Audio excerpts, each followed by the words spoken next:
ओम शांति। आज 24 अप्रैल 2022। आज बाबा के अव्यक्त महावाक्य सुनेंगे।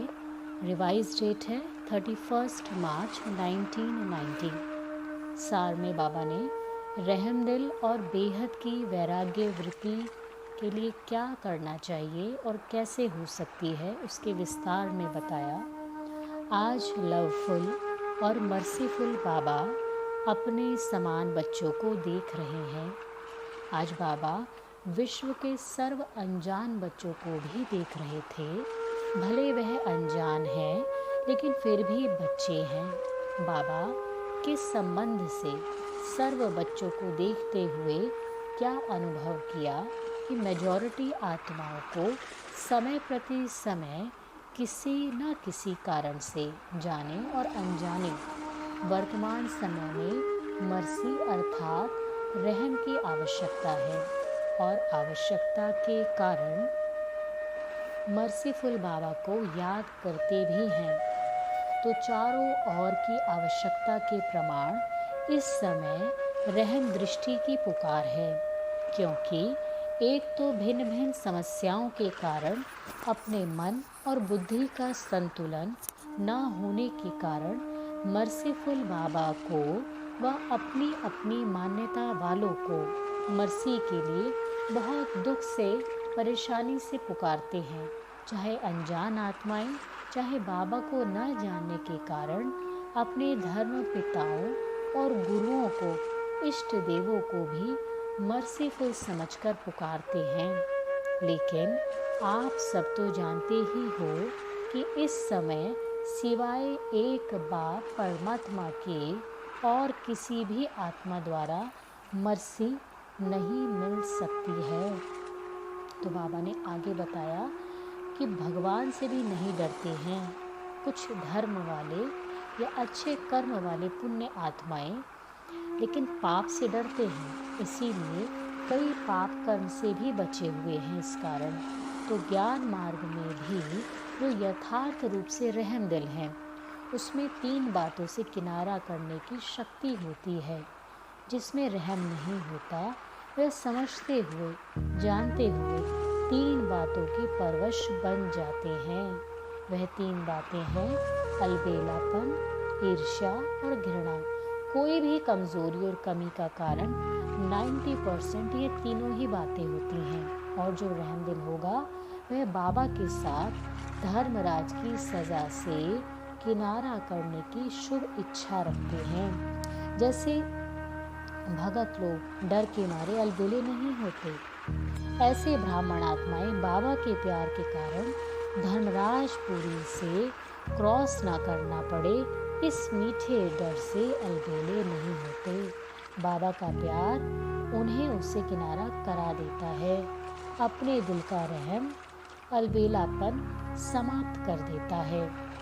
फिर बाबा ने आगे स्पष्ट करते हुए ये बात बताई कि सभी को ऐसा लगता है अपने किसी न किसी विशेषता या गुण के कारण अपने ऊपर प्रभावित हो जाते हैं कि मेरी बहुत अच्छी प्लानिंग बुद्धि है, मेरा ज्ञान बहुत स्पष्ट है, मेरे जैसी सेवा कोई नहीं कर सकते, मेरी इन्वेंटर बुद्धि है, मैं गुणवान हूँ।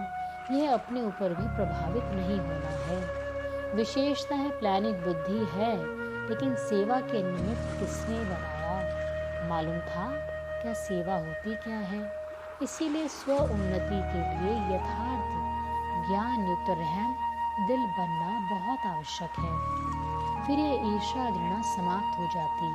तीव्र गति की कमी का मूल कारण यही है ईर्ष्या व घृणा या प्रभावित होना, चाहे अपने ऊपर चाहे दूसरे के ऊपर। और चौथी बात सुनाई अलबेलापन। यह तो होता ही है, टाइम पर तैयार हो ही जाएंगे। यह है अलबेलापन। बाबा ने एक हंसी की बात भी सुनाई है। ब्राह्मण आत्माओं के दूर की नज़र तो बहुत तेज है, लेकिन नज़दीक की नज़र थोड़ी कमज़ोर है। इसीलिए दूसरों की कमी जल्दी दिखाई देती है और अपनी कमी में देरी लगती है। तो रहम की भावना लवफुल भी हो और मर्सीफुल भी हो, इससे दिल से वैराग्य आएगा। जिस समय सुनते हैं या योग तपस्या होती है, रूह रिहान होता है, उस समय तो सब समझते हैं ऐसे ही करना है। वह अल्पकाल का वैराग्य आता है, दिल का नहीं होता। जो बाबा को अच्छा नहीं लगता उससे दिल से वैराग्य आना चाहिए। अपने आप को भी अच्छा नहीं लगता है, लेकिन बेहद की वैराग्य वृत्ति का हल चलाओ, रहम दिल बनो। आज का वरदान है, प्राप्तियों को इमर्ज कर सदा खुशी की अनुभूति करने वाले सहज योगी भव। आज बाबा ने सहज योगी बनने का वरदान दिया। सहज योगी कब बनेंगे? जब सर्व प्राप्तियों का अपने स्मृति में इमर्ज रखेंगे तो खुशी की अनुभूति होगी, और जब खुशी की अनुभूति होगी हर पल तो सहज योगी बनना आसान हो जाएगा। स्पष्टीकरण है वरदान का। सहज योग का आधार है स्नेह, और स्नेह का आधार है संबंध। संबंध से याद करना सहज होता है। संबंध से ही सर्व प्राप्तियां भी होती हैं।